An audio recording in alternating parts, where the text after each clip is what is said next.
único edificio que se cayó en el terremoto de Chile, el último, del 2010. Pero el daño no solamente puede ser en la estructura puede quedar bien, sin embargo, todo el contenido puede quedar así de dañado. Entonces ahora voy a conversar con ustedes sobre los sistemas pasivos de protección sísmica. Sistemas pasivos son algo que se le añade a la estructura y se queda allí esperando el terremoto, y no tienen ningún nivel de inteligencia como para modificarse durante el terremoto. Es decir, se pone algo ahí, lo que fuere, y ya está, se queda listo esperando a ver si con suerte todo va bien después del terremoto. Y conversaremos de estos dos sistemas, los que disipan la energía sísmica y los que aíslan el edificio para que la energía no entre. Entonces, cuando hablamos de disipación sísmica, permitimos que la energía ingrese al edificio. Entonces, durante el terremoto, el edificio va a moverse, y esa energía cinética, que en términos de ingeniería se mide como desplazamientos o se mide como velocidades, esas medidas esas manifestaciones de la energía cinética las tenemos que conducir hacia estos aparatos que lo que hacen es disipar la energía de diferentes maneras. Lo que uno puede imaginar de manera muy sencilla, esto es como el amortiguador del auto. Llevamos la energía hacia ese lado y este dispositivo comienza a liberar energía. Ahora, ¿dónde se va? Se va en forma de calor, etc. ¿no? Un edificio que no tiene sistemas de disipación va a deformarse mucho, va a acelerarse mucho, mientras que otro edificio que tiene estos dispositivos que liberan energía se va a deformar menos y va a tener menor aceleración. Ahí hay una animación de esta empresa Sirve. Este es un edificio ya construido en Santiago, Chile. Esta es una animación de lo que le habría pasado. El que está acá es el edificio con los sistemas de protección. Ven ustedes las aspas, ahí están los dispositivos. Y el que está más allá no tiene disipadores de energía. Entonces, oscila más, tiene mayores desplazamientos de entrepiso. Todo el contenido que está ahí se va a deteriorar más y además tiene mayores niveles de aceleración. Sin embargo, el otro está en contraposición, el otro está mucho más quieto. Este edificio se llama Torre Titanio, tiene 52 pisos en 190 metros y el sistema de disipación es mediante estas planchas que ven acá. Entre estas dos planchas hay un metal. Bueno, a ver, esta plancha y esta plancha va a moverse como el entrepiso que está ahí arriba, y la plancha de abajo se va a mover como el entrepiso que está abajo. Entonces, estos dispositivos, que son prácticamente indeformables, lo que hacen es acercar el desplazamiento de un techo con relación a otro, concentrarlo en esta zona donde están los liberadores de energía. Entonces, las cosas que van allá adentro, entre estas dos planchas, son las que van a liberar energía vía deformación del metal que está ahí adentro. Algunos tipos de dispositivos. El de masas sintonizadas lo vamos a ver a continuación, ahí les explico mejor. Luego están los que disipan energía por desplazamiento. Mientras más se deforma el edificio, más energía se logra dirigir hacia estos elementos, y estos elementos disipan la energía por el metal que se va deformando y entrando en fluencia, etc.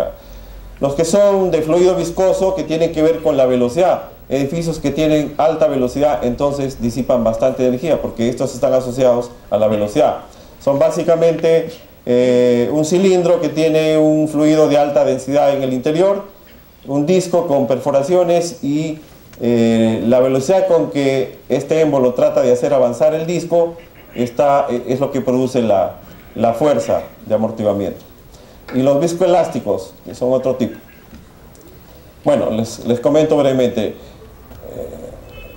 El sistema de masas sintonizadas consiste en poner un par de masas en la parte superior del edificio, unidas mediante un sistema de resortes muy flexibles. En este caso son gomas, de tal manera que cuando el edificio quiere irse hacia la izquierda, estas masas que están en la parte superior se van en contrafase hacia el otro lado, y es como que permanentemente están tratando de centrar el edificio. Este es el sistema menos eficiente dentro de todos los que hay, el sistema de masas sintonizadas, y creo que al final he logrado más o menos organizar la presentación en cuanto a eficiencia. Luego están estos dispositivos, estos de acá que ven, están ahí en la parte superior. Entonces estas diagonales lo que hacen es llevar el desplazamiento de este punto hasta este nivel, y la parte superior, bueno, y sobre este nivel están estos dispositivos. Acá hay varios, miren, varios de estos están acá. Y entonces cuando hay un desplazamiento de este entrepiso respecto a este otro piso, perdón, todo se concentra acá y se deforman estos elementos de esa manera y comienzan a fluir y se libera energía. Para cada tipo de dispositivo hay que usar un sistema, perdón, un modelo de comportamiento. Este es un modelo elastoplástico perfecto, sin embargo, en muchos casos es un modelo bilineal. Entonces, si no hay desplazamiento, o si el desplazamiento es tan pequeño que no se excede el rango elástico de esto, entonces estos no trabajan, ¿no? Simplemente se deforman. Cuando ya la deformación es tal que se ha excedido y se comienza a fluir todo el metal que está acá, entonces se comienza a liberar energía. Entonces, hay que hacer un ajuste fino y tomar algunas decisiones en cuanto... Yo no quiero que el edificio se deforme mucho, porque si se deforma mucho, se va a dañar el edificio, se va a dañar el contenido. Pero para que no se deforme, tengo que usar unos dispositivos que necesitan la deformación para trabajar. Nos parece un trabalenguas de Cantinflas, pero es más o menos así, ¿no? Estos son los de fricción, que es como decir plancha sobre plancha, que están muy ajustados entre sí y que liberan energía de esa manera. El diagrama de comportamiento es así. Una vez que se vence la resistencia del dispositivo, trabajan a fuerza constante, son muy eficientes, porque una vez que se venció la resistencia, trabajan para pequeños y grandes desplazamientos, trabajan parejito, ¿no? Estos son los más populares, los de fluido viscoso, que les decía que tienen una cámara con un fluido de alta viscosidad y un disco con perforaciones. Para ciertos valores del dispositivo, esta elipse de comportamiento se transforma en uno de fricción. Entonces, la fuerza en el dispositivo, acá está el dispositivo, esto es parte de lo que se tiene que poner en el edificio para conducir la energía y que se libere en este cilindro. Para ciertos valores del dispositivo, bueno, primero que la fuerza depende de la velocidad a través de un coeficiente. El amortiguamiento clásico es la fuerza en el dispositivo clásico de amortiguamiento es una constante por la velocidad. Ese es el amortiguamiento clásico y eso es lo que sabemos hacer, lo que nos enseñaron desde que entramos a la Universidad de Amortiguamiento Clásico, y van a darse cuenta que todo conduce allí, o sea forzado a que conduzca allí al amortiguamiento clásico, porque la mayoría de ecuaciones y deducciones y normas están en base a eso. Entonces estos dispositivos, que diríamos tienen un comportamiento clásico proporcional a la velocidad, para ciertos propósitos, para muchos propósitos, se transforman en algo muy parecido al de fricción, variando el coeficiente, porque ya no es una constante por la velocidad, sino es una constante por la velocidad elevada a un exponente. Entonces, para valores muy pequeños de ese exponente, se logra este acercamiento al modelo de fricción, que es muy eficiente. Y estos dispositivos, que son viscoelásticos, hacen que la fuerza dependa tanto de la velocidad como del desplazamiento. Este es un ejemplo, este es un muro de disipación de energía. Entonces, cualquiera sea el modelo de comportamiento, al final se tiene que hacer una equivalencia hacia el amortiguamiento clásico, porque todos los espectros, las reducciones por espectros, etcétera, están en base al famoso porcentaje de amortiguamiento. Los códigos están alrededor de eso. Entonces, hay ecuaciones para pasar de aquí a acá que son básicamente igualar las áreas, ¿no? Por decirlo ahí en términos muy, muy sencillos. Entonces, ¿qué hace el amortiguamiento? Perdón, ¿qué hacen estos dispositivos? Liberan energía. ¿Y cómo podemos interpretar esa liberación de energía? Como que hemos inyectado dentro del edificio un amortiguamiento adicional. Y por lo tanto, si ya tengo un edificio que tiene amortiguamiento adicional, va a tener menos respuesta que otro que no tiene un amortiguamiento. Digamos, si el clásico 5% que se usa para construir espectros, para hacer espectros de normas, esto tranquilamente puede ser el doble. Entonces, o más. Si logramos duplicar, por ejemplo, el amortiguamiento con relación al clásico, la demanda sísmica sobre la propia estructura, las fuerzas que va a sentir la propia estructura van a ser menores. Entonces, desde el punto de vista conceptual tengo unas solicitaciones sísmicas que van a ser reducidas porque el edificio tiene un sistema de liberación de energía que se interpreta como amortiguamiento. Entonces, nuevamente se aterriza en que si voy a diseñar este edificio, entonces podría usar un amortiguamiento más bajo, porque la fuerza del sismo no va a ir íntegramente al sistema estructural, sino se va a disipar un poco vía estos dispositivos. El problema es cuánto consideramos que puede ser esa reducción y a partir de allí cuánto reducimos por ductilidad. Es algo que veremos luego. Y este es otro sistema de proteger los edificios. El más importante, el de mayor eficacia, es poner el edificio sobre unos discos de goma, sobre unos cilindros de goma. De tal manera que cuando viene el terremoto el suelo se mueve y el edificio se queda casi quieto, por decirlo en términos muy simples, ¿no? Entonces el edificio que no tiene aislamiento va a deformarse en toda la altura. El edificio que está sobre aisladores va a desplazarse seguramente más que en la azotea, pero toda la deformación se va a concentrar en el sistema de aislamiento y lo que está sobre el sistema de aislamiento casi no va a tener deformación. Las reducciones son impresionantes, es decir, se puede lograr reducir la deriva a la mitad o menos de la mitad, reducciones por sobre el 40-60%. ¿Qué pasa en un... bueno, el edificio que he visto acá está aislado, este es el suelo, no tiene sótanos, pero ¿qué pasa cuando el edificio tiene sótanos? Entonces el nivel de aislamiento iría por acá, sin embargo los ascensores se tienen que respetar porque no podrían tolerar un desplazamiento relativo en algún momento del terremoto que esté la caja de ascensor por acá, justo en este sitio, y un desplazamiento de 30 centímetros, sería imposible. Entonces el ascensor se une al edificio para que se mueva con el edificio que está sobre el nivel 0 y los sótanos se van a mover con el suelo. Entonces alrededor del ascensor, en el nivel de sótanos, hay una fosa, hay una separación de más o menos 30 centímetros. Bueno, ahí hay algunos tipos de dispositivos. Los elastoméricos, son una combinación de planchas de acero y goma intercalados. Los ven aquí. Están los deslizadores, los de péndulo friccionante.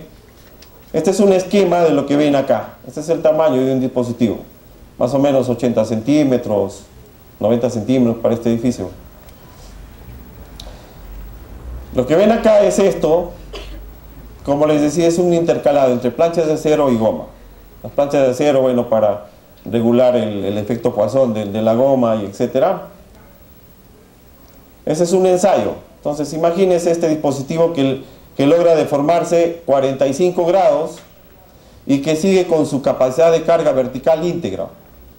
Porque si con ese ángulo de inclinación tuviera problemas para seguir soportando las 300 toneladas que va encima, sí habría problemas. Sin embargo, estos dispositivos están hechos para eso, para que a pesar de un ángulo tan pronunciado de deformación, puedan seguir sin problemas soportando la carga vertical, ¿no? Este es un esquema, este es un edificio de aulas, perdón, es un edificio universitario. Entonces, los dispositivos pueden estar a este nivel o pueden estar bajo el sótano, ¿no? Si es un solo piso, el sótano, si solamente hay un sótano, podría poner todo el edificio sobre aisladores aquí abajo y los muros de contención tendrían que estar separados para que el edificio pueda moverse. Sin embargo, si se pone el nivel de aislamiento acá, entonces lo que va abajo va unido al suelo. Este es el nivel 0 del edificio de la foto. Este es el nivel 0 que está aislado y todo lo que está hacia abajo está unido al suelo. Ahí está el dispositivo. Es obvio que todas las instalaciones tienen que ser así de flexibles. Esta es una prueba de las instalaciones. Está Tingman convenciéndose. Bueno, este es ya de la obra de Graña. Miren cómo han quedado. Graña tiene su nueva sede con un edificio aislado. Estas fotos son de esta obra de Graña. Todas las instalaciones tienen que estar así, separadas. Los deslizadores son más o menos, cumplen la misma función, pero de manera diferente. No tiene poder de retorno hacia el sitio, porque digamos que es una plancha sobre otra plancha, que se va a deslizar, y entonces estos deslizadores tienen que usarse con los... estos deslizadores tienen que usarse con los otros dispositivos para que el edificio se quede donde estaba antes del terremoto. Los otros dispositivos que son de goma tienen la posibilidad de, después que pase el terremoto, se regresan a donde estaba. Estos no, porque son deslizadores, es plancha sobre plancha. El uso de estos sistemas es tan variado como el de hospitales, hasta muelles, puentes, etc. Hay que hacer algunos ajustes en la arquitectura para poder hacer viable un proyecto de un edificio aislado. El edificio tiene que estar separado de su entorno, una junta, digamos, de 25 o 30 centímetros. ¿Por qué? Porque cuando venga el terremoto, el suelo es el que se va a mover y el suelo se puede chocar con el edificio que es aislado. Entonces tiene que estar separado, ¿no? Luego las escaleras, acá ven un juego de escaleras. Las escaleras están volando el edificio, inclusive en este piso. El suelo se va a mover con esta llegada de rampa acá, pero se ha previsto un juego de deslizamiento para que no de ninguna manera el edificio se trabe en algún sitio. Estos dispositivos tienen que ser de fácil acceso, porque es parte de la reglamentación internacional. Nosotros no tenemos todavía una reglamentación al respecto, pero se tiene que garantizar que los dispositivos pueden revisarse, inspeccionarse después de un terremoto y eventualmente cambiarse. Es decir, se tiene que dejar todo listo para un cambio del dispositivo, ¿no? Creo que la garantía de estos aparatos son de 75 años, pero igual, permanentemente se debe garantizar el acceso.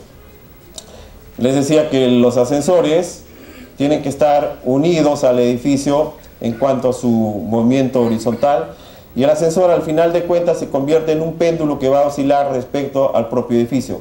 El edificio va a querer oscilar y va a arrastrar al ascensor ya no como un sólido rígido, sino como algo que se va moviendo, exactamente como un péndulo. Lo que ven acá es la cimentación del edificio, que es esta, y esto sería el arranque de la caja del ascensor, que está puesto sobre aisladores o deslizadores, que se tiene que poner sobre aisladores o deslizadores en la base, ¿sí?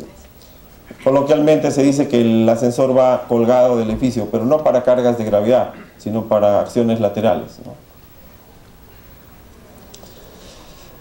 Entonces, a ver, cuando el edificio tiene un sistema de aislamiento, el periodo del edificio ha crecido, del nuevo sistema, del nuevo edificio, ha crecido tremendamente, y estamos llevando de una zona de alta demanda sísmica hacia una zona de poca demanda. Es decir, estamos evitando que la energía sísmica entre al edificio. ¿Qué es lo que hacemos comúnmente? Si este es el espectro elástico se divide entre algún valor según el tipo de edificio. Digamos, si es un edificio placas, un número alrededor de 6, entonces la demanda sísmica elástica la estamos llevando a la sexta parte, y sabemos que si construimos así un edificio que le estamos dando una resistencia que es la sexta parte de la demanda elástica, sabemos que se va a dañar. Tiene que dañarse porque estamos dando una resistencia que es la sexta parte de lo que quiere el sismo. Cuando tenemos un edificio aislado, hemos estirado tanto su periodo que ya estamos en la zona de poca demanda sísmica. Podríamos casi diseñarlo elásticamente, pero decimos lo vamos a diseñar con un R de 2. Es decir, estamos dividiendo entre 2 lo que pide el sismo. Al final las fuerzas son valores muy cercanos, las fuerzas de diseño son valores muy cercanos en algunos casos. En otros la fuerza del edificio aislado puede ser bastante menor que la de base fija, como vamos a ver luego. Entonces, bueno, en el país no tenemos normas, pero ya vamos por el edificio, creo que 20 más o menos, de edificios con aislamiento y disipación de energía. Conversaremos un poquito sobre los espectros en la zona de periodos largos, que son los edificios aislados que caen por acá. Y cuando se hacen cuando se hicieron las normas en 97, no se pensaba tener edificios por acá, pues no.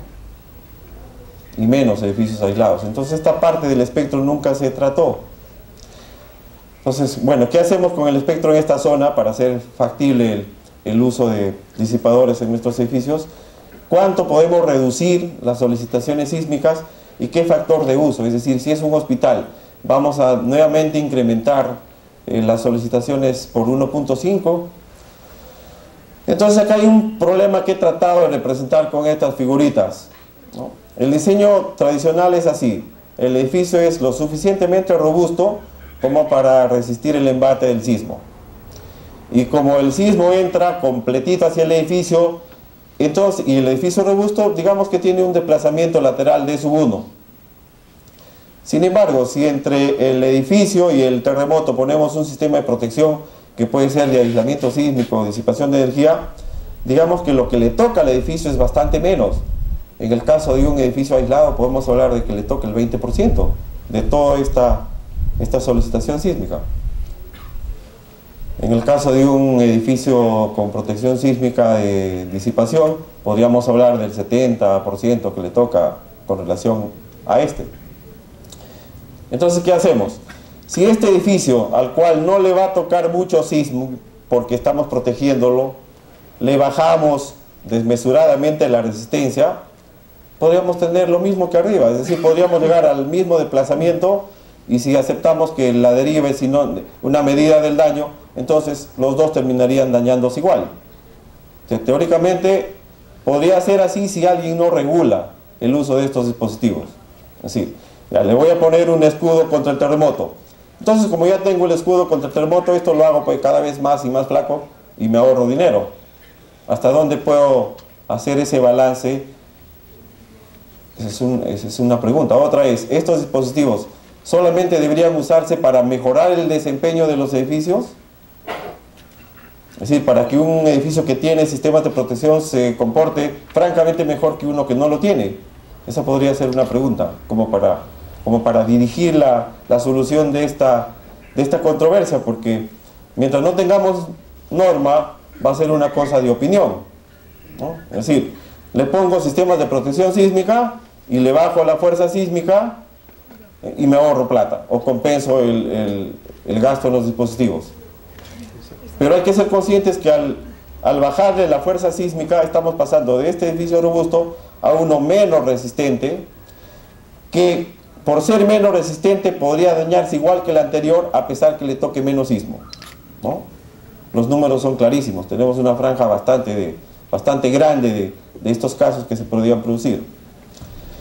Entonces miren, a ver, hablemos un poquito de los espectros. Estos son los espectros de 5 señales peruanas. Y este es el espectro de nuestra norma.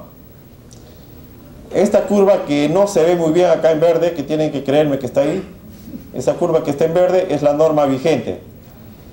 Y la propuesta es que a partir de este punto el espectro caiga con mayor velocidad, con el cuadrado de t. Luego les voy a explicar por qué. Eso no va a significar que se diseñe el edificio con menos fuerza, porque imagínense, para un R igual a 6, a partir de este periodo ya estamos con cortante mínimo. Es decir, le bajamos el periodo, pero recuerden que hay una cota para el mínimo. C entre R tiene que ser mayor que 0. O igual que 0.25, ¿no? Entonces, haber hecho este retoque en el espectro de ninguna manera significa bajar la resistencia del edificio. Luego les cuento para qué es eso. Entonces, la norma vigente es esta curva en azul, y para manejar razonablemente bien los edificios con aislamiento sísmico tendríamos que usar esta curvita de descenso más rápido en las solicitaciones de fuerza sobre el edificio. Entonces, a ver, ¿qué hacemos? ¿Qué hacemos con los edificios que tienen disipadores? Este es el espectro elástico, que es imposible diseñar con el espectro elástico. Primero porque salen fuerzas altísimas del orden del peso de la estructura o más. Es imposible hacer que un edificio resista una fuerza igual a su peso lateralmente y que esté elástica. Eso no se puede. Entonces, del espectro elástico bajamos hacia otro espectro con mayor amortiguamiento, que sería la curva en verde. Imagínense que hemos logrado poner dispositivos y hemos subido del 5% clásico al 15%, que es bastante, ¿no? Entonces el espectro baja. Y luego decimos, ahí nos detenemos y decimos, ¿y ahora por cuánto podemos reducir?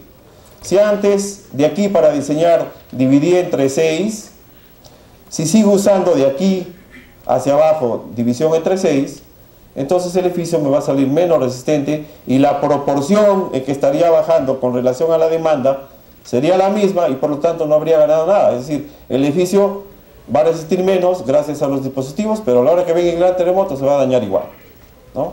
Es decir, es obvio que no podemos usar el mismo factor de reducción para un edificio con disipación de energía que el que usamos para un edificio convencional. No podemos usar. Entonces, ahora se acaba de nombrar una comisión para normar el ejercicio de diseño estructural con estos dispositivos y saldrán temas interesantísimos para saber qué se hace al respecto, ¿no? Por ejemplo, en otros países, acá nuestros vecinos de Chile ya lo han resuelto más o menos fácil, es decir, no hay reducción. Cuando se usan estos dispositivos es para mejorar, francamente, el comportamiento de un edificio con relación a otro, y el edificio tiene que cumplir con todo lo de un edificio convencional. Se usa la fuerza esta de acá, dividida, imagínense que sea dividida entre un R, me da por acá. Y si yo uso este entre el mismo R, me da por acá. No, tengo que usar el que corresponde a este punto. Entonces, allí sí está claro que el mensaje es: los dispositivos están para garantizar que los edificios que los tengan un mejor desempeño que el edificio que no los tiene. Pero si usamos el mismo R para acá y para acá, entonces vamos a lograr al final edificios que lucen como muy modernos, que lucen como muy protegidos con dispositivos súper sofisticados y que al final se van a dañar igual. Y eso no tiene sentido ni creo que le haga ningún bien a nadie, ¿no? Realmente esto está para lograr el sueño de la ingeniería, que es bien difícil de lograr. O vamos camino a... El famoso factor de uso, que para hospitales es 1,5. Significa que si voy a diseñar un hospital, tengo que hacerlo resistir 50% más que en un edificio de vivienda. ¿Para qué se usa el factor de uso? ¿Para qué hago que un hospital resista 50% más que otro? Para mantenerlo más tiempo elásticamente durante un gran terremoto, dicho de otra manera, para que esté menos tiempo inelásticamente y se dañe menos, ¿no? Y también porque hay tanta incertidumbre en todo lo que es ingeniería sísmica, que la incertidumbre viene muy fuertemente ligada al comportamiento inelástico. Entonces, si yo reduzco el comportamiento inelástico, subo el nivel de predictibilidad con que estoy haciendo las cosas. Entonces, dos de las razones más fuertes para hacer que un hospital resista más que un edificio convencional. Si cojo una estructura cualquiera y la someto a una fuerza y un desplazamiento, obtengo esta curva. Entonces llega un momento en que se desarrolla la máxima fuerza, y esta fuerza comparémoslo con lo que dice la norma. Aplico la norma E030, calculo el sub, etc. y me da un valor por acá. La distancia entre este punto y este es fácilmente 2, o alrededor de 2, ¿no? Esto es la sobreresistencia que tienen las estructuras. Si yo diseño un edificio con 500 toneladas, según la norma, el edificio va a resistir tranquilamente 900 toneladas, ¿no? Por supuesto, con bastante daño, pero eso va a ser la máxima fuerza que se desarrolle. Entonces, esto está normado en todos los códigos, según el elemento, según el uso que se le dé. Uno tiene que reconocer la sobreresistencia de las cosas para seguir en la cadena de diseño. Este concepto está inexistente en nuestra norma. Estas son las recomendaciones y otros códigos para diseñar cualquier edificio aislado. Se debería diseñar con un R de 2, lo que está por sobre el suelo, y lo que está abajo con un R de 1. ¿Qué significa? Que esta estructura, que lo que está aislado, se va a comportar casi elásticamente durante el embote. Es decir, si es un hospital, estamos casi garantizando ahora sí que lo que está encima, en un gran terremoto de 500 años, como no hemos tenido todavía, el hospital se va a quedar casi elástico. Y es más, al mismo tiempo, las aceleraciones en este nivel van a ser tan pequeñas que el contenido propio del hospital, los tomógrafos y tanta maquinaria carísima, se van a conservar, se van a proteger. Entonces, las recomendaciones internacionales también dicen: mira, para un hospital o para lo que fuere, usa factor 1. Es decir, no hagas la diferencia. Porque ahora con los aisladores, tu nivel de predicción es mucho más alto que antes. Por dos razones, porque son dispositivos mecánicos muy estudiados con leyes de comportamiento bastante cerradas, y porque ahora el comportamiento del edificio va a ser va a ser mucho menos inelástico que antes. Es decir, va a ser casi elástico. Entonces no hay ninguna razón para aumentar esto que en un edificio que ya se sabe que se va a comportar elásticamente. No tendría sentido diseñarlo con el doble de fuerza, ¿no? Cuando se habla de edificios aislados, hay que saber cuántos se van a mover para ver cuánto se los separa a nivel cero. Estos son los espectros de desplazamiento de algunas señales peruanas. Creo que están las más importantes allí. Y esta es la curva de predicción de la norma peruana. Es decir, cuando hablo de una estructura de 3 segundos y medio, 4 segundos, estoy lejísimo de lo que los registros, los pocos registros que tenemos, estarían dando, ¿no? ¿Cuánto puede ser el máximo por acá un registro? Ya, 20 y tantos segundos. La norma peruana, ¿cuánto me dice? Como 40. Entonces, esta zona del espectro de aceleraciones de la norma peruana está francamente mal. Está, por lo menos, es clarísimo que es muy discrepante de los datos, de los pocos datos que tenemos. Si a esto le sumamos señales de terremotos de subducción de países vecinos con el mismo mecanismo de generación de terremotos, vamos a ver que los espectros de desplazamientos andan por acá. Entonces, una de las propuestas es hacer esto, hacer algo con el espectro de aceleraciones para que el espectro de desplazamientos que se deriva del de aceleraciones tenga una plataforma horizontal, ¿no? Entonces, eso se ha tenido que hacer mientras se oficializa esto, porque no hay ningún código peruano que diga la cosa va por acá. El espectro peruano dice va por acá, pero bueno, no le vamos a dar razón cuando no lo tiene. Es decir, no va así, pues. Con la data no va, ¿no? Entonces ahora se está trabajando con un espectro que es así. Miren, ¿qué pasa en cuanto a la resistencia lateral de un hospital aislado? Lamentablemente les voy a mostrar el inventario de edificios protegidos por aislamiento o disipación de energía en el país. Y lamentablemente no hay ningún hospital. En buena hora que se han aislado, protegido con disipadores, oficinas, edificios de vivienda. Muy bien, está bien. Pero ya es hora que los hospitales tengan ese nivel de protección, ¿no? Esta es una muestra de lo que hace la ingeniería para simplificar las cosas. Toda la clave, toda la seguridad de una edificación está en esta fórmula tan sencilla. Y esa es la historia de la ingeniería, hacer las cosas simples. Entonces yo mirando esto, yo puedo saber cuál es la resistencia que debería tener un edificio.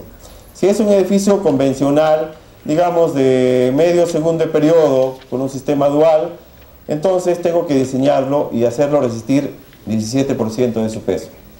Ya sé que cuando construya el hospital no me va a salir 17%, me va a salir, en la realidad va a ser 30%, ¿no? Va a resistir más. En este 17% han intervenido pues los factores de 1.5 por acá y un C que es 2, porque es un periodo corto, ¿no? Es decir, lo que estaríamos haciendo es entrar a este espectro de desplazamientos por acá y estaríamos sacando un valor alto, mientras que para el edificio aislado estamos yendo por debajo hacia la derecha y sacando un valor bajo. Muy bien, entonces el hospital con sistema estructural convencional debería resistir 17%. ¿Para qué? Y la respuesta es para que se dañe pues durante un terremoto, porque se van a dañar. Los números son tremendamente claros. Para que este edificio no se dañe debería resistir 80% de su peso. Y si pudiéramos lograr, si tuviéramos tecnología para hacer que resista 80% de su peso, las aceleraciones de todo lo que estaría dentro del hospital serían 80% de la gravedad. ¿Ustedes se imaginan los tomógrafos y el quirófano cómo saltaría? Con una aceleración de 80% de la gravedad. Entonces la cosa no va por ahí. La cosa no va por subir la resistencia del edificio, porque eso sería cuidar solamente la estructura. Si aislamos el edificio, usamos un R de 2 y usamos un uso de 1. Entonces, al pasar de aquí a acá, estos tres valores se reducen. En nuestro caso, en el código peruano, el luz se ha reducido de 1.5 a 1, se reduciría a 1. El C ha pasado de 2 a la quinta parte. Y el R, si usamos 7 o 6, en este caso, habría pasado a 2. Al hacer toda la combinación, edificio aislado, 8% de su peso. Miren qué maravilla. Diseñamos con menor fuerza y encima vamos a poder decir, me parece que este edificio debería estar elástico durante un sismo, por el tema de sobreresistencia, etcétera, etcétera, ¿no? Esta es la lista de edificios protegidos dentro de los que se conoce. Probablemente sea la lista completa, no lo sé. La historia comienza en el 2006. La oficina del ingeniero Gallegos, Casabón, Narán, etc. Refuerzan la torre del aeropuerto. Y hay varios. Luego está un edificio del ingeniero Rivera, el 2011. Luego dos edificios de la UPC, también el 2011, hechos por Sirve, esta empresa chilena, que ha hecho el 99% de los edificios protegidos en Chile. Y luego, en el 2012, hay un edificio que se llama Panorama, hecho por Prisma y Sirve. Varios edificios en el 2012, el 2013. Luego hay un edificio aislado muy grande de la UTEC, hecho por el ingeniero Casabón. Y hay varias torres por acá que pueden ver. Y el próximo año esperamos que haya más. Pero lo que más desearíamos es que el próximo año haya hospitales, ¿no? Está bien, esto está muy bien, les va a ir muy bien seguramente. Pero ¿y qué hay de nuestros hospitales, no? Eso es lo más importante. Bueno, ahí hay algunos datos de algunos de los edificios, voy a pasar rapidito. Este es la torre de Jorge Chávez con 42 dispositivos en arreglo Chevron. Este es un arreglo Chevron y por ahí están los dispositivos. Este es el edificio del ingeniero Rivera Feijó. 14 pisos, 7 sótanos con disipadores de fluido viscoso. Esta es la torre Panorama, 2 edificios, 19 pisos y 8 sótanos, 78 dispositivos de fluido viscoso. Son dispositivos de 130 toneladas de fuerza, es decir, aquí en algún momento se desarrollan 130 toneladas, ¿no? Entonces el dispositivo que está acá, la barra que sigue tiene que trabajar sin pandearse, por supuesto, pero además de eso tiene que ser lo suficientemente rígida para forzar a que el pistón oscile dentro del dispositivo. Si esto no es lo suficientemente rígido, va a perder eficiencia y no va a poder transmitir el desplazamiento del techo hasta este punto, no va a poder acercar el desplazamiento del techo a este punto. Entonces se pierde eficiencia.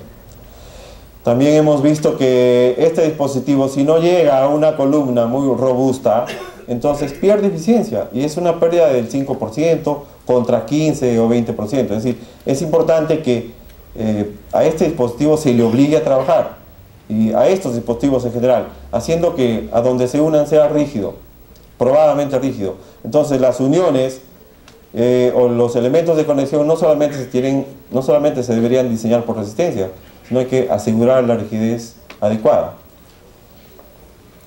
Entonces en esta torre 23 centímetros sin usar dispositivos, 15 centímetros, hay una reducción del orden del 22%, ¿no? No esperemos mucho de estos dispositivos.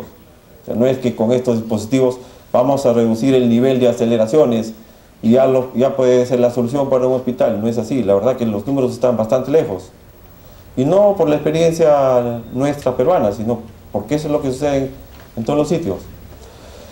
Esta es una torre Orquídeas de 29 pisos, 10 sótanos, donde se han usado dispositivos que funcionan porque el metal que está ahí fluye. Entonces creo que olvidé decirle que en algunos casos, cuando la fluencia ya es bastante agotadora para el metal, es muy fácil porque se cambian estas planchas y se vuelve a poner. El dispositivo queda esperando otros 500 años para el siguiente terremoto. Bueno, hay que hacer análisis, simulación de señales, y acá tienen los resultados. Tenemos casi 40% de energía disipada, una reducción del 30% en la deriva, que es bastante. Pero tampoco no es la solución, porque reducir al 30% los embates sísmicos de un terremoto enorme de 500 años no es como para estar tranquilo, ¿no? Sin embargo, se ayuda. Esta es otra torre, Javier Prado, de 20 pisos, 10 sótanos, dispositivos de fluido viscoso. Estos son los periodos fundamentales. Es un edificio más o menos flexible. Y en esta zona Este dibujito que ven acá, se da acá, en cada uno de estos paños. 4 zonas donde hay estos dispositivos.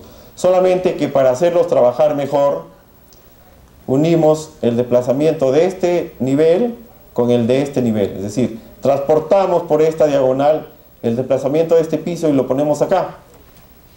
Entonces el desplazamiento de este piso se va a confrontar contra el desplazamiento de este piso y la deriva de 2 entrepisos se entrega al dispositivo para que disipe energía, ¿no? Como les decía, todo el truco de esto es que la energía de movimiento, ya sea de velocidad o de aceleración, se conduce, estos serían los conductores, hacia el dispositivo que va a liberar energía.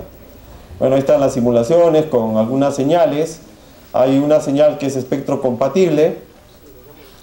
Uno tiene que generar acelerogramas pensando en que este es el espectro. Ahora dirán, este no es el espectro peruano. Sí, pues, porque nuestro espectro sigue recto acá y eso es imposible, físicamente es imposible. Entonces hay que inventarse por ahí alguna colita y luego de reinventar este espectro hay que generar señales y con eso hacer las simulaciones, ¿no? A ver, aquí está la reducción de la deriva. Vamos a ver los números grandes. La deriva se ha reducido en 32% en la dirección X y en la dirección Y en 37%. Luego el desplazamiento de entrepiso, la rotación en planta, estas son reducciones. Este es otro proyecto, la biblioteca de la UPC, y este es un pabellón de salud de la UPC también desarrollado por Sirve, ¿no? Estas son las oficinas de Graña y Montero, un edificio pequeño de 7 pisos, 4 sótanos, con 28 aisladores a nivel 0, y como tiene 4 sótanos, la caja del ascensor, digamos, está puesta sobre deslizadores, 8 deslizadores. Al comienzo, cuando hicimos el proyecto tenía placas de concreto, todo lo que ven acá, las cajas de ascensores, escaleras, esta placa. El problema es que, bueno, era una buena solución, etcétera, etcétera. Sin embargo, como cualquier edificio se tendría que haber dañado en un terremoto de 500 años, y además todo el contenido habría sufrido tanta aceleración que, bueno, no es bueno. Dejar placas en la estructura de un edificio significa concentrar la fuerza sísmica, obligar a que la fuerza sísmica pase por la placa. Y entonces las placas son elementos que tienen una gran fuerza cortante y un gran momento en la base.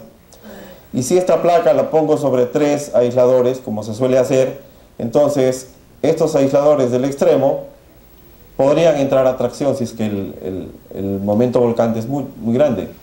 Entonces eso no se puede hacer, no se puede aislar edificios que tienen una placa muy grande por allí, o que tienen 2 o 3 placas.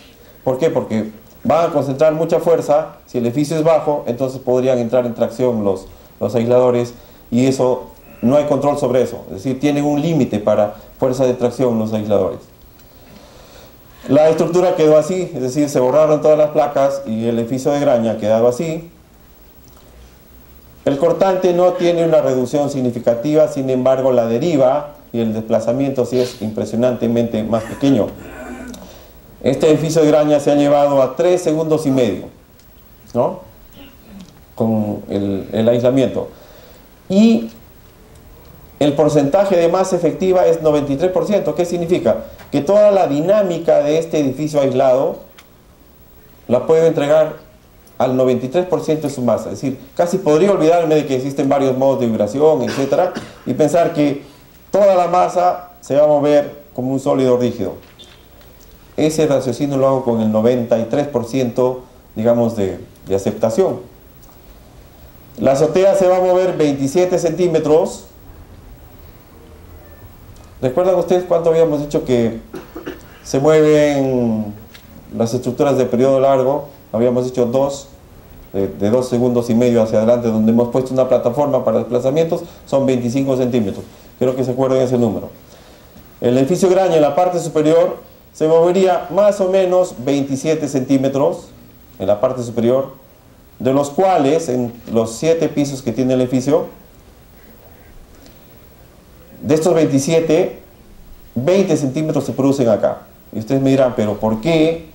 Si el edificio tiene un periodo de 3 segundos y medio, ¿por qué ya no cogió los 25 centímetros de desplazamiento? Y la respuesta es muy simple, porque estos dispositivos tienen un nivel de amortiguamiento del orden del 15%. Entonces, el espectro que tiene una plataforma en 25 centímetros es para 5% de amortiguamiento. Entonces, de 25 centímetros estamos pasando a 20 en la base más 7 distribuido en toda la altura. Eso significa una deriva de 2,5 por 1000, ¿no? Es prácticamente elástico o elástico. La otra dirección, resultados parecidos. Esto está en la etapa de...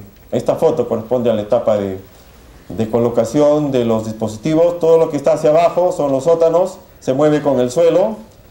Luego vienen los dispositivos y luego viene el techo del primer piso. Bueno, ahí están los sistemas aislados. Este es otro aulario en la Universidad Católica, es el estado actual de la obra. Este va a ser el primer edificio aislado de vivienda en Lima, de 15 pisos y 4 sótanos. Y es un edificio alto, como para decir, tiene características, condiciones, restricciones especiales de diseño, justamente por la poca capacidad de tracción de los dispositivos, pero sin embargo ahí está. Bueno, esto ya lo vamos a pasar. Miren, ese es el modo de vibración como sólido rígido. Toda la deformación se concentra en la capa de aislamiento. Ahí están los resultados. Deriva máxima 2 por 1000, ¿no? Bueno, este es otro edificio que no sé cuándo empezará la obra. 7 pisos, 4 sótanos, 40 aisladores y 12 deslizadores. Muchas gracias.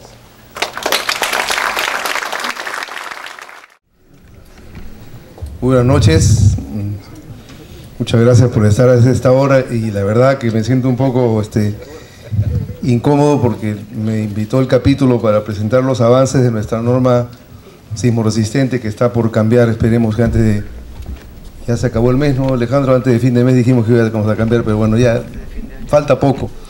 Y es un tema muy aburrido, ¿no? Porque es un tema súper técnico y números, cifras. Espero que ustedes puedan resistir aquí unos minutos. En primer lugar, quisiera dejar constancia que el Comité Permanente de la Norma 030 lo integran estas instituciones y estas personas. Estamos del CISMIT, por el colegio está el ingeniero Segarra, el ingeniero Kuhn de la directiva, por el Instituto Geofísico va la ingeniera Bernal, por la UNI va el doctor Scaletti, por la Ricardo Pava va el ingeniero Eduardo Cabrejos, por la Pontificia Universidad Católica va, por la PUC, ¿no? Ya no se puede decir católica, ¿no es cierto? Hay que decir PUC, ¿sí?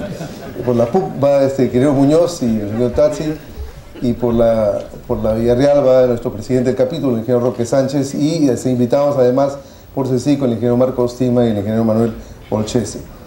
No todos han ido con las mismas frecuencias, como es natural en estos comités, ¿no? Y están haciendo un comité para la norma de aislamiento sísmico con 20 personas. Se nota claramente que no tienen experiencia en este tema, esas cosas con 20 personas. Imagínense usted, 20 personas para hacer una norma, y lo digo que con toda claridad en mi colegio, porque eso es un absurdo, y ojalá que se enmiende en todo caso esa constitución.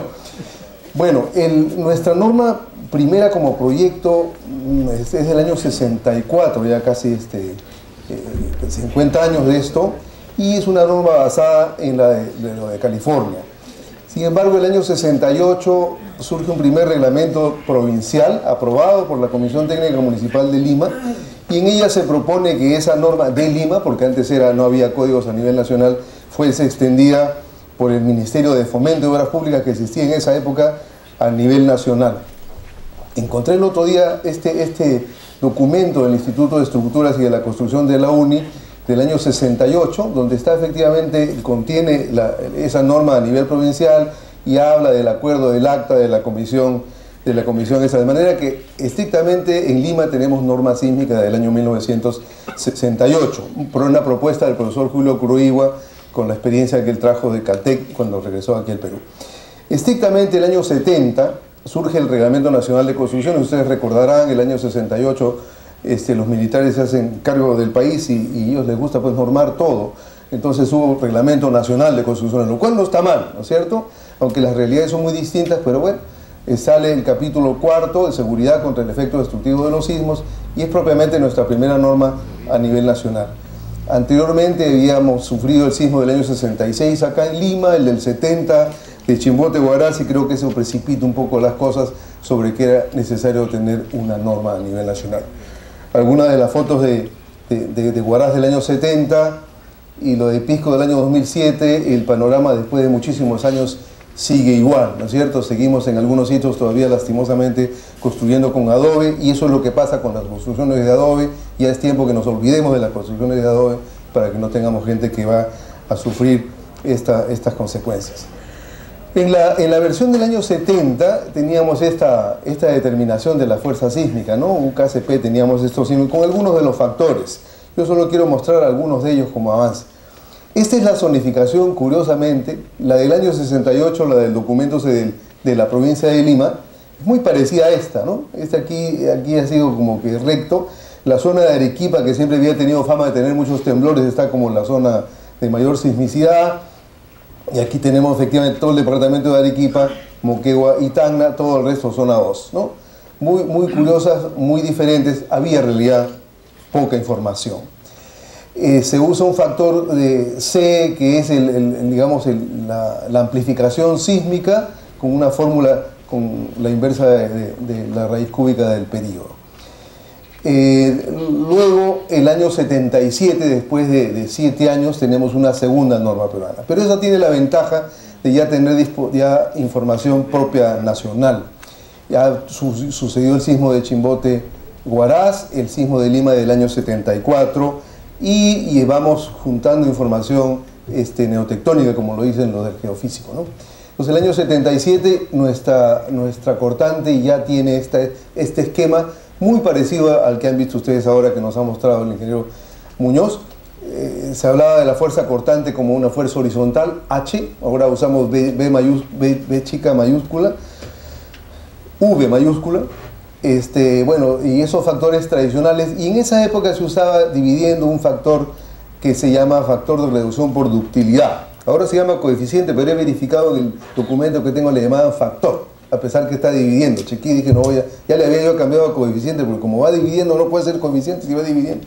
No puede ser factor, pero así decía, ¿no? Estrictamente está escrito así, factor lo he puesto así, tal cual. Y esta D minúscula que ustedes ven acá se llamaba factor de reducción por ductilidad, que efectivamente corresponde a lo que en el mundo entero más o menos se usa para que las estructuras resistan un sismo fuerte, pues no con toda su capacidad, sino entrando en el rango inelástico. Ese es el criterio que se usa en el mundo entero. Y este factor va dividiendo. La zonificación del año 77 todavía era graciosa, ¿no? Porque como sabemos que en la costa y los sismos son fuertes en el Cusco y por acá en Satipo hubo uno en el año 77, entonces nuestra zonificación era una cosa así muy graciosa. Pero fue la zona 2 y la zona 3. Luego pasan 20 años antes que nosotros podamos hacer este cambio. La zona 1 era la zona de mayor sismicidad, ahora es al revés, ¿no? La zona 2 sismicidad intermedia y la zona 3 de menor sismicidad. Y se usaban unos factores para esto. La zona 1, 207, 3030. Este factor Z no tenía una relación directa con la máxima aceleración que se esperaba en el sitio. Había un factor de uso para premiar, digamos, o darle más resistencia a aquellas edificaciones que tuvieran mucha gente o a aquellas que fueran muy importantes a criterio del proyectista. Y había este factor llamado factor C o coeficiente sísmico, y ya tenía una parte plana, máximo era 0,4, mínimo era 16, y era función del periodo predominante del suelo. Así estaba constituido porque iba cambiando en función de este valor que determinada era función del periodo. Básicamente ese era nuestro esquema del año 77. El factor de reducción por ductilidad, que es efectivamente cuánta capacidad de ductilidad le podemos asignar a los sistemas. El de mayor capacidad es lógicamente los pórticos de acero, 6. Los pórticos de concreto armado especialmente dúctiles, 5, que tenían una serie de exigencias en cuanto a los nudos, refuerzo especial. Los pórticos normales, 4. Las placas que decimos nosotros o los muros de concreto se usaba 3. La albañilería confinada 2.5 y la albañilería sin confinar 1.5. Estos factores son propiamente lo que se espera de inclusión inelástica. Y señalo porque los que actuales ya no se llaman factor de reducción por ductilidad y han cambiado radicalmente, y no hay que usarlos como una representación de la capacidad de ductilidad solamente. Muy bien, eso es nuestra situación el año 77. Para calcular los periodos habían unas formulitas aquí que dependían de la altura del edificio y del tamaño de la dimensión lateral, o del número el número de pisos también. Esta es una fórmula que todavía puede servir con cierta aproximación para estructuras aporticadas. El año 96 ocurre el sismo de Nazca, el año 90, y edificios diseñados con esta norma tienen muy mal comportamiento.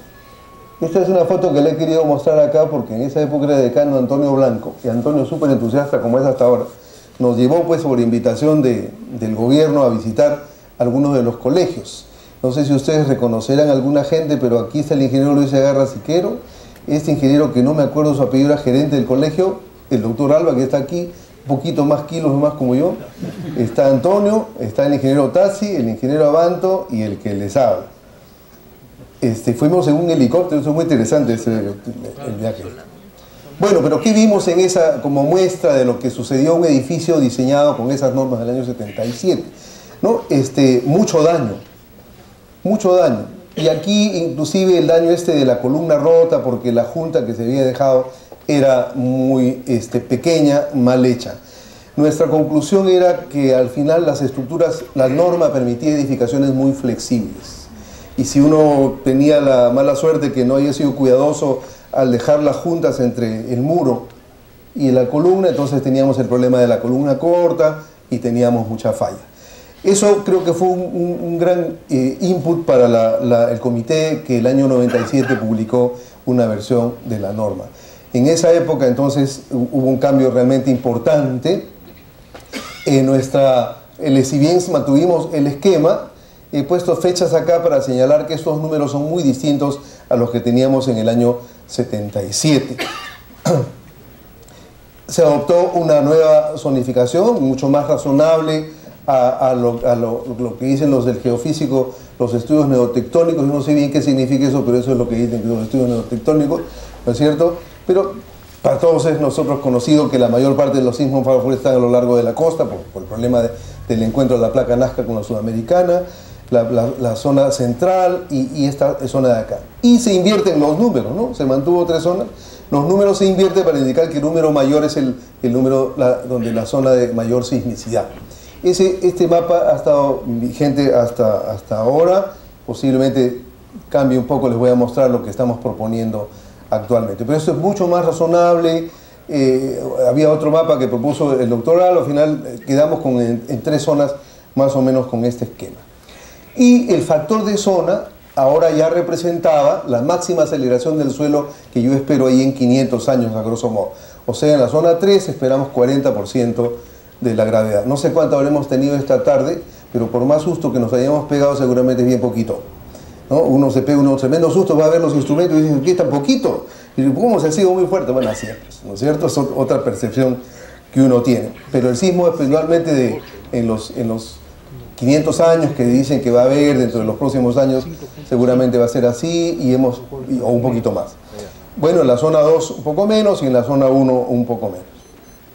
Y cambiamos a categoría A los edificios, principalmente lo que llamamos edificaciones esenciales, que antes no había en categoría A, sino reactores atómicos, grandes hornos, cosas imposibles pues, de realizar. Creo que fue un buen aporte el año 97, decir, oye, A es todo lo que yo quisiera que siga funcionando, ¿no? Los hospitales, los colegios, las comisarías, en fin, una serie, las centrales las subestaciones eléctricas, centrales telefónicas, todo aquello que debe tener una mayor atención. Entonces se le puso, digamos, una fuerza de diseño 50% mayor. Aquello que es importante, donde hay mucha gente, pero que no es esencial, por ejemplo el Estadio Nacional, ¿no? Ahí hemos tenido una discusión ahí porque nos pasamos ¿cuántos años? 2 años creo sin estadio y no pasó nada, ¿no es cierto? No es esencial, pues. Es importante porque va mucha gente, no es esencial. 1 o 3, ¿no? Pero va mucha gente. Y las comunes, eso es lo que tenemos vigente ahora. Luego cambió un poco esto de los perfiles de suelo, porque el suelo realmente influye. Cuanto más blando es el suelo, hay una amplificación mayor. Y a diferencia de la norma del 77 que figuraba en la figura del espectro T sub E, T sub S, acá se usa un T sub P. El P era por decir periodo, de acá pues una notita, ¿no? ya no T sub S, o sea, T sub P no es el periodo del suelo, ya no lo es, no entra ahí, a pesar que algunos colegas todavía le siguen llamando periodo predominante del suelo, no lo es simplemente un periodo que define la forma de la curva C, ¿no? Encontrada, relacionada con la anterior, pero es otra cosa.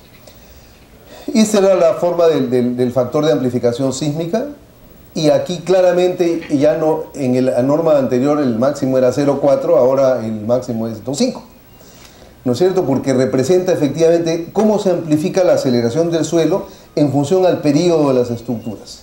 En nuestro medio todos sabemos que los sismos son de altísima frecuencia, hacen ruido muy alto, ¿no? O sea, tienen un periodo muy corto. Y lógicamente todas las edificaciones de periodo corto tienen una gran amplificación, ¿no? Todo lo que tiene hasta 4 o 5 pisos es lo que más fuerza sísmica va a tener en proporción a su peso. Eso está aquí, y conforme vamos alargando el periodo, esto va bajando. El año 97 pusimos un exponente aquí, 1.25, y eso lo hace bajar muy rápido porque así eran los registros que teníamos en nuestro medio. Luego hemos hecho una modificación al respecto. Y como ustedes ven aquí, el 2.5 he cortado, porque en esa época no había edificios que no eran aislados que tuvieran periodos tan largos. En buena cuenta, lo que se hizo el año 97 es tener el mismo nivel de fuerza, corte de diseño, el 77 que el 97, la misma resistencia, pero en vista de la experiencia de Nazca, experiencia en Northridge en los Estados Unidos, en Kobe, en que los daños están directamente relacionados a cómo se deforman las estructuras. Cualquier cosa que se deforma rompe lo que está dentro, ¿no es cierto? Entonces la tendencia era a volverlas más rígidas. Vamos a hacerlas más rígidas para que no se dañen. O sea, si la rigidez es la pendiente de esta curva corte de desplazamiento, vamos a hacerlo más rígido, pero darle la misma resistencia. ¿Cómo hacemos para que tenga la misma resistencia y mayor rigidez? Manipulamos el R. Eso fue lo que hicimos. Entonces, aquí hay un cuadrito, ¿no? Compara la norma del año 77 con la del 97. Estos son los cambios que hicimos. El factor Z, que antes era 1, ahora es 0,4, es la aceleración del suelo, sin cambiar estos factores de suelo y de uso. El factor C, que antes era 0,4 como máximo, ahora es 2,5. Si nosotros multiplicamos, acá sale 0,4. Si acá multiplicamos, sale 1. Con este nuevo esquema que teníamos, nos estaban saliendo 2,5 veces más las fuerzas. 2,5 veces más. Pero la idea de todos, y principalmente del ingeniero Segarra, que impulsaba mucho, decía, no necesitamos más resistencia. Entonces, pero aquí tenemos 2,5 veces más. Lo que hicimos fue, al RD del año 77 lo multiplicamos por 2,5 veces. Como el R divide, bajábamos la resistencia al mismo nivel. Eso fue lo que se hizo. Por eso el R actual no se llama R sub D. Está distorsionado por este ajuste que se hizo en esa fecha. No hay que llamarle factor de ductilidad porque tiene la sobreresistencia, el factor de ductilidad, y tiene este factor de ajuste que tenemos. Entonces, estos coeficientes que antes, R sub D, que antes eran estos 6, 5, 4, 3, por 2, 5, bueno, aquí ya más no pusimos más 10, nos pareció que era más que eso, ya no. 4 por 2, 5, 10, 3 por 2, 5, 7, 5, 2, 5 por 2, 5, 6, 4 por 2, 5, 7. Esos fueron los que pusimos el año 97, y le quitamos el D, ya no se llama D, se llama factor o coeficiente de reducción de la respuesta, porque no es factor efectivamente, coeficiente de reducción de la respuesta, ese es su nombre, ya no es factor de reducción por ductilidad, coeficiente de reducción de la respuesta.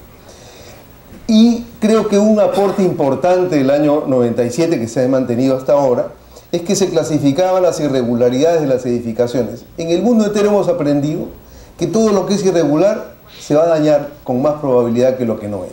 O sea, es más vulnerable, hablando en términos modernos, ¿no? Esa es la experiencia en el mundo, pues. No hay que taparse los ojos con eso. De manera que en la norma nuestra las irregularidades se prohibieron en edificaciones esenciales. Ya no era posible hacer una edificación para hospital o para colegio o una central telefónica que tenga una estructura irregular. La arquitectura no puede ser, yo puedo separar en bloques que sean regulares, ¿no es cierto? La estructura es la que debe ser regular. Y también se condiciona el método de análisis para si era regular, entonces hasta con el método estático, y si era irregular con el método dinámico. También se limitaba el uso de la estructura. Bien, vino el sismo de Atico del año de junio 2001, Y aquí lo interesante fue que se pudo comparar edificaciones escolares diseñadas con la norma anterior y la del 97. A ver, ¿qué pasó? ¿Qué hicimos el año 97? Se aumentó la exigencia de rigidez. Todas las edificaciones diseñadas con la norma del año 97, necesariamente para cumplir con la norma, tenían que ser más rígidas que las del 77. ¿Cuál fue la experiencia? Bueno, este, por ejemplo, es un edificio diseñado con la norma del año 77. Mismo problema. La junta mal hecha, columna corta, roto acá. Roto acá. ¿Por qué? Porque la estructura es muy flexible. Observen ustedes el pórtico en esta dirección. Columnas delgadas, porque la mayor dimensión está en el otro, está transversal, vigas y columnas de todo este edificio se mueve mucho, permitido por la norma. Está dentro de la norma, es un diseño hecho cumpliendo la norma del año 77. Pero en la misma zona, o sea, sometidos al mismo sismo, yo creo que es una buena lección. El mismo sismo teníamos estructuras diseñadas con la otra norma, con la del año 97. Notarán ustedes que ya no hay esa columnita, sino hay estas especies de plaquitas. Para poder cumplir con el límite de rigidez de la norma, necesariamente tiene que ser más rígido acá. Pero observen ustedes, acá hay 3 fotos de distintos colores, no truqueado, no es suerte, ¿no? Todas están muy bien, ni un vidrio roto en estos colegios. Realmente nuestra norma, ese salto que se hizo el año 97 fue muy bueno. Nuestra norma peruana, fuera de broma, es una buena norma, porque es simple y produce edificaciones que se comportan muy bien. Quizás se nos pasó la mano, esa era la discusión que teníamos ahí en la norma, pero bueno, ¿esto cuesta más? Sí, eso cuesta más. ¿Por qué cuesta más? Principalmente porque estos elementos dan un momento en la cimentación y la cimentación hay que conectarla. Uy, ¿qué pasó? ¿Qué pasé? Disculpen, terremoto, ¿no? Sí, la cimentación hay que conectarla, entonces cuesta un poco más la estructura. En algunos estudios que se hicieron por ahí, esta estructura costaba alrededor, la estructura, 12% más. Pero si ustedes todos que tienen experiencia en construcción saben que la estructura no pasa del 40% del costo final de la obra, estamos hablando de 5% más del costo del edificio. Yo prefiero gastar 5% más, que mis niños no sufran, ¿no es cierto?, que no se peguen el susto de su vida y además el colegio sigue funcionando. Porque no solo hay que gastar en reparación, hay lucro cesante, entonces está bien, ¿no?, el hecho de que nuestra norma sea exigente en ese sentido.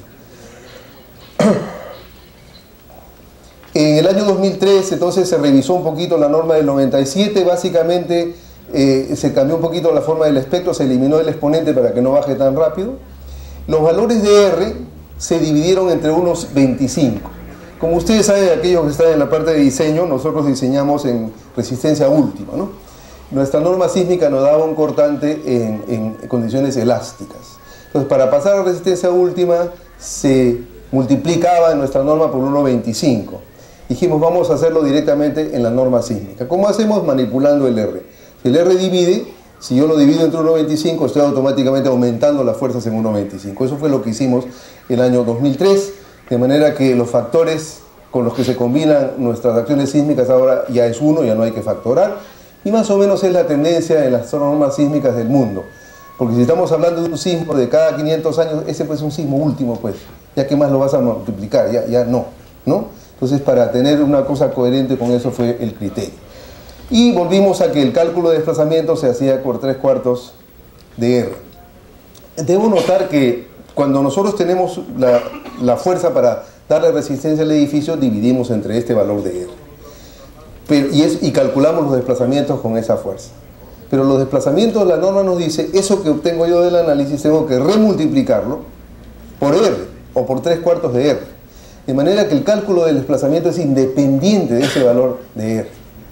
No depende tanto del R. La resistencia sí, porque estamos entrando en el rango inelástico, entonces el valor del desplazamiento sí considera el comportamiento inelástico de mi edificio, ¿no? Y es importante tener eso presente para un momento.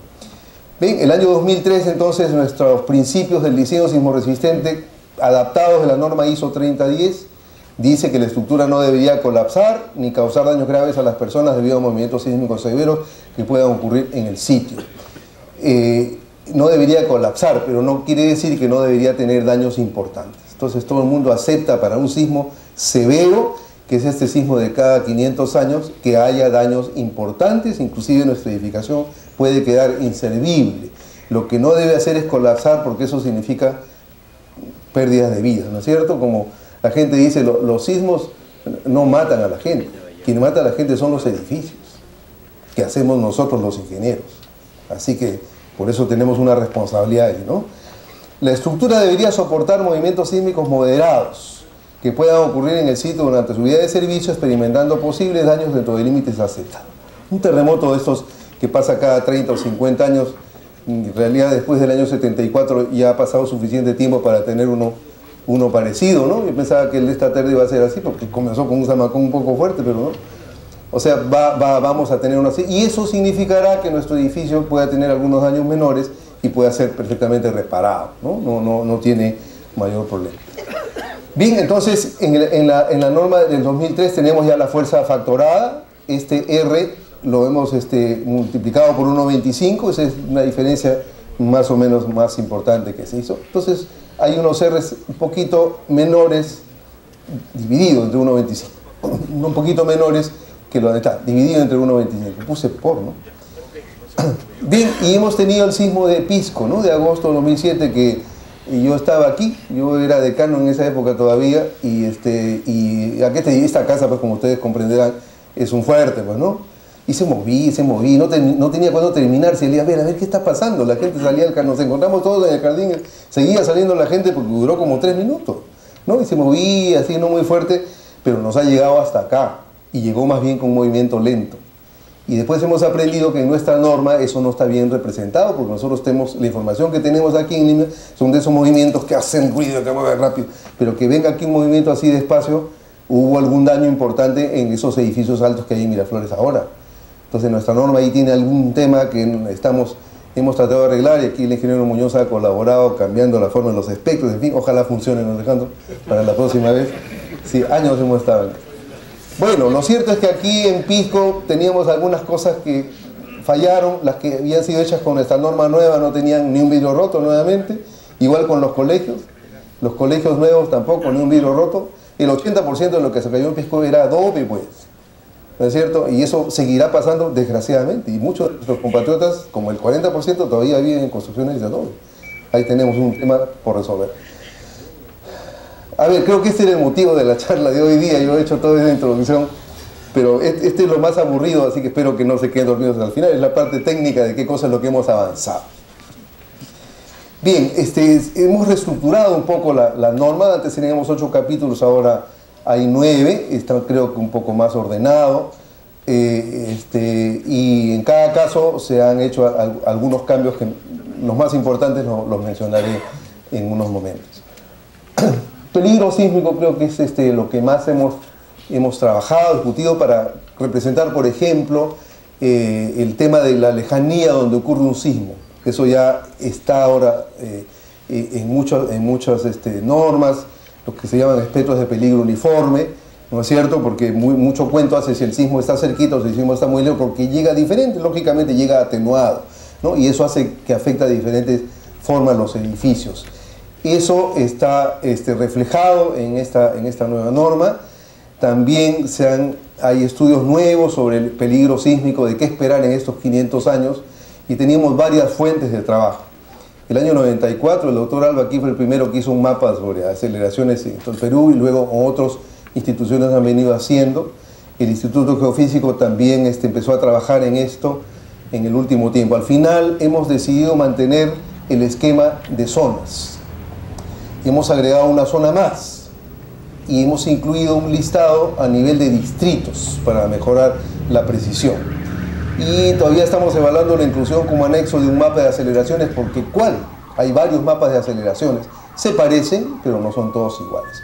Entonces, esta es nuestra nueva zonificación. Noten ustedes qué bonito, lo han hecho ahí en Sencico, creo, ¿no, Alejandro? ¿Quién ha hecho el TDQ? ¿O usted lo ha hecho? Alejandro Muñoz ha hecho, está lindo el mapa. No solo eso, es un trabajazo, porque después se reunió un grupo pequeño y de acá no se nota, ¿no? Pero va por provincias, está mucho más, como es natural, como este es un tema político, yo saco mi licencia en un municipio, necesito que eso esté delimitado políticamente, ¿no? Pero lógicamente pareciéndose más a la distribución de donde se ocurren los sismos. Lo que pasa es que, como ustedes notan, esta parte del país entra más hacia la zona de contacto de la placa. Entonces todos los estudios de peligro sísmico dan mayor aceleración en esa zona. ICA, Nazca, tienen mayores aceleraciones. Y es todo un problema porque, claro, ¿qué hacemos? Hacemos una franjita así chiquita para acá, al final, en esto es lo que se ha transado. Acá vamos a tener ya no 0,4 sino 0,45. Es una preocupación del comité porque, como ustedes comprenderán, más fuerza sísmica es más dinero, ¿no? Es una estructura más costosa. Pero eso es lo que dicen los estudios, ¿no es cierto? Y todos, porque no uno, otro, sino uno, el otro, y más bien daban más, 0,50 y pico. Y una angustia, pues, porque uno tiene que al final decidir. Creo que este trabajo que ha hecho Alejandro con el doctor Aguilar y todo está muy bien. Tenemos 0,45 acá, 0,35 en esta zona, 0,25 acá y 0,10. Antes era esto 0,15, 0,30 y 0,40, ¿no? Tiene una progresión un poco diferente. Además, al final hay un anexo, yo he extraído nomás algunas partes, donde está por región, por provincia y por distrito qué zona le toca, ¿no? Por ejemplo, acá se dice Huarochirí, Antioquía, no sé dónde quedará Antioquía. En Huarochirí había un distrito que se llama Antioquía. No sabía lo que cuando dije Antioquía. 4, ¿no? Y acá 3, por ejemplo, ¿no? Acá, en cambio, en la zona que está Cañete, Barranca, Lima, Callao, inclusive todo eso es zona 4. Y así hay un listado en Arequipa, por ejemplo, también, ¿no? Las zonas que están más a la costa, 4, las que están acá, 3, y así, y para todo el Perú tenemos un listado muy bueno. Además, hay esta información. Este es el mapa de Alba de Castillo del 2003, Aguilar y Gamarra del 2009, hay otro de Monroy y no sé, Monroy y no me acuerdo. Bolaños. ¿De qué año es ese? Bolaños. 2000 y algo por ahí. Y el IGP empezó a hacer también otro, ¿no? Y son parecidos pero no iguales. Entonces está por ver si es que vamos a poner, como en otros países, un mapa de aceleraciones, como de curvas de nivel, para poder allí leer, acompañado de una tabla con aceleraciones en algunos puntos notables. Esto está todavía pendiente, pero lo que sí está aprobado es que vamos a tener las zonas, y creo que eso es bastante razonable. Otro dentro de peligro sísmico, algo que se ha revisado íntegramente, y está todavía por darle una revisión final, es la microzonificación sísmica. Ahora tenemos 5 perfiles de suelo, y para calificar el perfil de suelo se usa información en los 30 primeros metros superiores debajo de la cimentación, tomando la velocidad promedio de propagación de las ondas de corte, el ensayo de penetración estándar para suelos granulares y la resistencia al corte no drenada para suelos cohesivos en los primeros 30 metros. Si hay distintos estratos, hay que sacar unos promedios, hay unas fórmulas ahí dentro de la norma. La verdad que, si me preguntan a mí, es un poco complicado, ¿no? Pero bueno, eso es lo moderno, así está en las normas del mundo, está lo moderno. Y se tiene esta tabla en que en función a esas propiedades tenemos estos perfiles.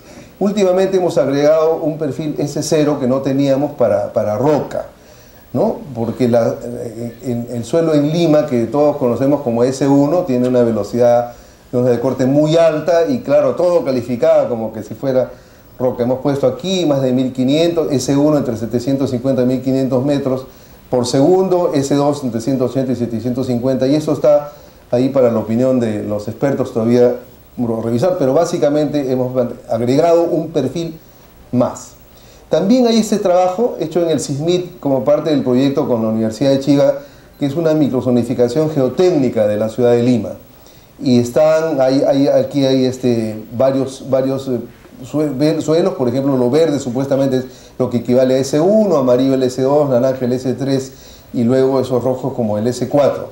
Estamos evaluando a ver si esto va a ser compatible con los otros estudios, de manera que esto puede usarse como una referencia. Eventualmente deberíamos tener un mapa de microzonificación en cada ciudad importante del país. Sobre esa base del perfil de suelo y la zona, de esta manera estamos tomando en cuenta la influencia de la cercanía o lejanía donde ocurren los sismos.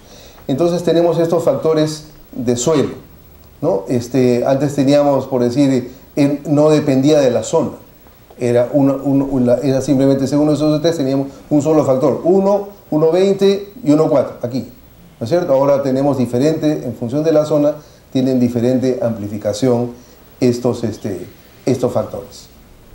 Y a su vez, Para variar la parte de los periodos más largos, se ha agregado un T sub L, que depende también del perfil de suelo, de manera que tenemos estas fórmulas ahora para el factor de amplificación sísmica. Lo actual son las dos primeras, 2,5 hasta T sub P, y luego desciende con la inversa del periodo entre T sub P. Pero aquí, después de este T sub L, que son unos periodos más o menos largos, 2.30, 2.50, 2 y 1.60 en segundos, entonces esto baja con el T cuadrado, lo que estaba comentando Alejandro hace un ratito. Y aquí se nota esta quiebre, ¿no? Para el suelo S3 se nota que quizá es más cortito, y aquí, ¿no? Antes esto seguía por acá, ¿no? Ahora baja. Entonces, para edificaciones de periodo largo como estas que son aisladas, tiene una exigencia más razonable. Antes no se había pensado en eso y por eso tiene esta bajada acá. En el siguiente capítulo, de categoría Sistema Estructural y Regularidad, cambio importante es en la sección A. Como les comentaba, en el año 97 introdujimos las edificaciones esenciales, categoría A, ¿no? Hospitales, colegios, centrales telefónicas, etc. Ahora se ha hecho una división en los edificios de categoría A, poniendo A sub 1 edificios en hospitales regionales y nacionales de alta complejidad que alberguen instalaciones importantes y tendrán aislamiento sísmico.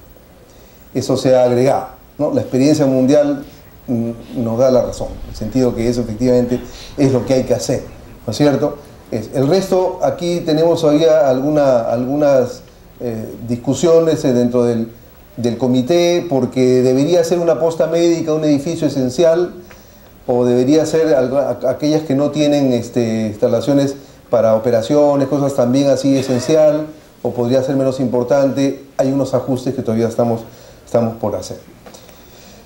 Los sistemas estructurales que reconoce la norma básicamente son los mismos que teníamos anteriormente, con algunas precisiones. Por ejemplo, en concreto armado tenían pórticos, muros estructurales dual y muros de utilidad limitada. Ahora sí está clarísimo que estas edificaciones no deben exceder los 7 pisos. Antes, si yo tenía 15, podía tener los 7 últimos con este sistema y los 8 de abajo con un sistema convencional. Eso consideramos que es inconveniente y creemos que los edificios de muros de utilidad limitada no deben pasar de 7 pisos en ningún caso. Y en segundo lugar, hemos introducido una prohibición, y le he puesto ahí en mayúscula para que todos se acuerden, si alguien tiene que ver con ese tema: no se permite losas de transferencia en ningún piso, ¿no? Con esto de la demanda de edificaciones para vivienda, en que hay que tener mucho estacionamiento, entonces así sea edificios con muros arriba, una losa grande y después columnitas abajo. Ya no. Eso creemos que es muy inconveniente, es una edificación altamente vulnerable, que realmente no se sabe qué va a ocurrir en un sismo severo, y creemos que es irresponsable de nuestra parte seguirlo permitiendo. Bueno, ya hay algunas hechas, ¿no es cierto? Pero esperemos que ya no se haga más. Y también tenemos los sistemas estructurales permitidos, ¿no? Que como teníamos actualmente también, ¿no? En A1, bueno, se ha agregado pues en las zonas 4 y 3 aislamiento sísmico con cualquier sistema estructural, 2 y 1 lo que había normalmente, ¿no? Para las zonas 2 también. Básicamente es lo mismo, con la precisión que antes simplemente decía aquí acero. Por eso se ha puesto pórticos arrostrados de acero, porque un pórtico de acero que no es arrostrado puede también colapsar si se forma un mecanismo inestable. Entonces se permite siempre y cuando se asegure que no va a colapsar, y la única manera es entonces arrostrado. Pórticos arrostrados de acero, pórticos arrostrados de acero, pórticos arrostrados de acero. Con respecto a las irregularidades, creo que se ha hecho un trabajo bastante especial, muy bueno, para limitar aún más las irregularidades. Y ahora tenemos que el factor R, que antes era, digamos, modificado en función de las irregularidades, ahora considera que es el producto de un factor básico, que da en la tabla, es básicamente el mismo que había, pero ahora hay que determinar las irregularidades en la altura, irregularidades en la planta, y el producto de eso da un R aún menor. Como el R divide, significa que tendremos, conforme haya más irregularidad, más y más y más fuerza sísmica. Además, se han agregado en algunos casos algunas irregularidades extremas que no se permiten. Por ejemplo, acá haciendo un resumen, ¿no? Restricciones a la irregularidad. No se permiten irregularidades en edificaciones esenciales. Eso es igual a lo que teníamos actualmente. Pero ni irregularidades extremas en la zona 1. Para edificaciones importantes no se permiten irregularidades extremas en zonas 4, 3 y 2, y para las comunes en zonas 4 y 3. Y en la zona 2 hasta 2 pisos u 8 metros de altura. Porque una cosa es que sea irregular por algún defecto, otra cosa es que sea tremendamente irregular, por así decirlo, ¿no? Por eso hemos llamado irregularidades extremas, y creo que de esa manera protegemos a estas edificaciones de una falla, digamos, más probable. En edificaciones comunes en zona 1 no hay restricciones. Por ejemplo, aquí está, ¿no?, la lista de irregularidades en la altura, la del piso blando, el piso débil 0,75, pero hay irregularidad extrema de rigidez o de resistencia, tiene un factor muy fuerte de reducción, y las que habían antes, hay masa, geometría vertical, discontinuidad y discontinuidad extrema de los sistemas resistentes, con unos factores de reducción muy severos. En la planta tenemos la irregularidad torsional extrema, que está prohibida entonces para algunas edificaciones, esquinas entrantes, discontinuidad de diafragma y sistemas no paralelos. Eso es básicamente similar a lo que había. Bien, se ha incorporado la posibilidad de usar sistemas como, lógicamente, estamos poniendo que para edificaciones categoría A1 hay que usar aislamiento sísmico, y no tenemos una norma nacional, porque la verdad, todos estamos aprendiendo. Y reclamo que no has puesto mi biblioteca en tu lista, Alejandro. La biblioteca de la Facultad de Ingeniería Civil de la UNI ya está en construcción, también es sobre aisladores sísmicos. No nos hemos quedado atrás, por si acaso. No, les quería comentar que entonces nuestra norma está incorporando la posibilidad de usar el Reglamento Nacional de Edificaciones y la norma de la ASC, la SE7, que tiene el tema de los aisladores sísmicos. Como en realidad eso no tenemos mayor experiencia, lo razonable cuando uno no tiene una norma local, pues eso es una norma extranjera aprobada, ¿no es cierto? Entonces, algunos otros países tienen norma, nosotros no, entonces nuestra norma permite que se use una norma extranjera. Bien, con respecto ya al análisis propiamente, una vez que he determinado estas fuerzas, igual se prevé el análisis estático de fuerzas equivalentes, el análisis dinámico modal espectral. Está previsto también el análisis tiempo-historia, pero se podrá usar con fines de verificación.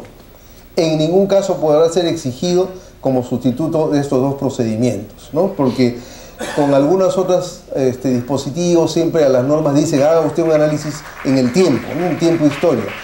No voy a hacer que algún loquito por ahí diga, oiga, usted no ha hecho el tiempo-historia, hágame el tiempo-historia. No, pues entonces por eso se ha puesto claramente que en ningún caso podrá ser exigido como sustituto, ¿no? A veces a los revisores que nuestro colegio asigna hay que tenerles miedo, porque algunos no tienen suficiente criterio quizás. Bien, donde ha habido también un cambio es en la distribución de las fuerzas en la altura. Está bien bonito ahora sí, ¿no? Como ingenieros está bien con una fórmula, pues, no una cosa así progresiva. Quizás solo les podría mostrar esto, ¿no? Así está más bonito. Antes teníamos un triángulo y va a ser una fuerza concentrada en el último piso. Ahora, dependiendo del esbeltez de la edificación, se va como curvando la distribución de la fuerza así. Finalmente, la parte de requisitos de rigidez, los desplazamientos admisibles, que nuestra norma es muy exigente, se ha precisado que el cálculo es con secciones brutas, porque en la norma de concreto establece que hay que reducir la inercia conforme tiene uno acero en vigas, columnas, ¿no? Y eso ya, nuestra norma de por sí es conservadora para la rigidez, entonces hemos pensado que no es razonable ser conservador encima de eso. De manera que el cálculo de los desplazamientos se hace con las secciones sin transformar. Y se ha precisado aquí que se ha agregado los edificios de deductividad limitada, y una notita acá, que los límites para naves industriales, por acá decía, ¿no? Estos límites no son aplicables a naves industriales. ¿Y qué aplico? Entonces se ha puesto aquí, ¿no? Para naves industriales serán establecidos por el diseñador, pero en ningún caso excederá el doble de los valores de la tabla. Donde también se ha hecho un trabajo importante es en los elementos no estructurales, apéndices y equipos. Hay una precisión sobre cuáles son los elementos que se consideran elementos no estructurales, ¿no? Lo tradicional, más algunos equipos, instalaciones de gas, eléctricas, porque resulta que este es un tema que es el responsable de la mayor cantidad de los daños cuando ocurre un sismo. Todo el contenido, los elementos no estructurales. Y sinceramente estamos aprendiendo todavía sobre cómo protegerlos. Yo les puedo dar cierta resistencia y esto, pero los detalles, reconocemos que todavía no hemos entrado a ver todo cómo protegerlos en general.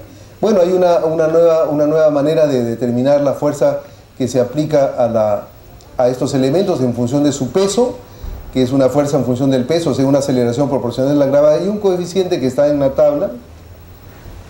En la tabla esta están estos coeficientes, y esta fuerza ya es en resistencia última también. Hay un mínimo, que sí es función de la zona y del uso. Y solamente para mostrarles estas fotos, las mostró el profesor Curriego hace un tiempo, le digo, dame para mostrar porque estaban bonitas. Bonitas porque fue en Chile, ¿no? Centro Empresarial de Santiago. Miren ustedes el contenido de estos centros empresariales, imagínense ustedes, miren todo el cielo raso, que la gente no le da bola a esas cosas, ¿no? Las hace un contratista por ahí y el ingeniero y el arquitecto menos. Entonces, esto es bien peligroso, como esta cosa que tenemos todos aquí arriba en nuestro techo, ¿no? Bueno, supongo que estará mejor hecho, pero este es un tema muy grave, ¿no? El de los elementos no estructurales. Miren ustedes el aeropuerto de Santiago, que es una estructura magnífica y todo, pero los elementos no estructurales son un problema muy serio que debemos considerar. En este gráfico dice costo de rehabilitación sísmica en Japón. Entonces en Japón, no necesariamente es aplicable acá, pero vean ustedes que los daños a los elementos no estructurales, que son estos de color ladrillo, es un porcentaje altísimo. Miren, un hotel, 70% de lo es el contenido, ¿no? En una oficina, 62%. En un hospital, el 48%. Y los contenidos, porque un hospital tiene pues un montón de equipos, como decía Alejandro, tomógrafos, todos esos equipos de mantener la vida de las personas que están graves. Entonces es un porcentaje muy alto. Lo que se daña a la estructura es relativamente pequeño. Entonces hay que poco prestarle más atención a eso, y que todavía no hemos hecho lo suficiente. Finalmente, en el capítulo de instrumentación, porque el de cimentaciones y el de reparación no han cambiado, en la instrumentación se exige de manera similar a la anterior que en todas las zonas sísmicas las edificaciones que individualmente o en conjunto, porque ahora ustedes tienen 10 edificios que uno solo no cumple, pero son un conjunto residencial. Si eso excede 10.000 metros cuadrados, deben tener un instrumento para poder registrar información. Y el edificio, si tiene más de 20 pisos, debe tener uno en la base y otro en la azotea. Así que esperamos que no solamente en los centros comerciales, sino en esos conjuntos residenciales que se hacen ahora de una gran cantidad de bloques, también podamos exigir esto, y ojalá la gente de los municipios sea la que haga cumplir esta disposición. Algunas de las posibles modificaciones en el futuro que hemos discutido en el comité y al final hemos acordado desecharlo por ahora, por ejemplo, tener 2 niveles de diseño, hacer lo que se llama el diseño por desempeño, no. Definición de mecanismos estables de disipación de energía, el diseño por capacidad, tampoco hemos entrado más en ese detalle, ¿no? Reducción de la energía de entrada, bueno, lo único que hemos hecho es tomar esto de la norma de otra extranjera para poder considerar los dispositivos de disipación de energía y de aislamiento sísmico. Básicamente es el tema. Creo que nuestra norma, una de sus grandes ventajas es que es relativamente sencilla, fácil de aplicar, y así tiene que ser. Si nosotros hacemos una cosa complicada, simplemente la gente la pone de lado. Yo me acuerdo cuando era estudiante, el año 60 y tanto, surgió el diseño a la rotura. El 63, Velázquez introdujo el diseño en condiciones ultra. Y algunas de las personas que yo conocí, ingenieros y profesores, diseñaban pues con el método elástico. Y no querían usar el diseño a la rotura. No, dice, sale menos fierro, yo voy a seguir usando mi método de diseño elástico. Así la gente, ¿no? Así nomás no la vas a convencer que eso es mejor, necesariamente. Entonces, si la cosa es clara y es sencilla, creo que sí podemos, determinación de resistencia, creo que sí podemos tener la posibilidad que la norma se difunda. Nuestro gran problema es que tenemos 70% creo de construcción informal, o sea, construcciones que se hacen sin norma. Si la gente, el usuario, estuviera convencido que la norma va a proteger su edificación, iría corriendo a buscarse a su ingeniero que le haga su proyecto, ¿no es cierto? Pero la gente no percibe eso. Entonces se hacen así nomás, gastan de repente más de la cuenta, o menos donde no deberían, y sale una construcción que nadie sabe cuánto resiste. Si nosotros podemos promover que la norma es en su propio beneficio, use la norma, contrate a alguien que le va a hacer su construcción siguiendo nuestras normas, su construcción va a estar mucho mejor protegida. Al final yo creo que ese es el mensaje para que no nos pasen cosas como estas, pues, ¿no es cierto? Dios nos libre. Bueno, muchas gracias por su atención. Sigamos.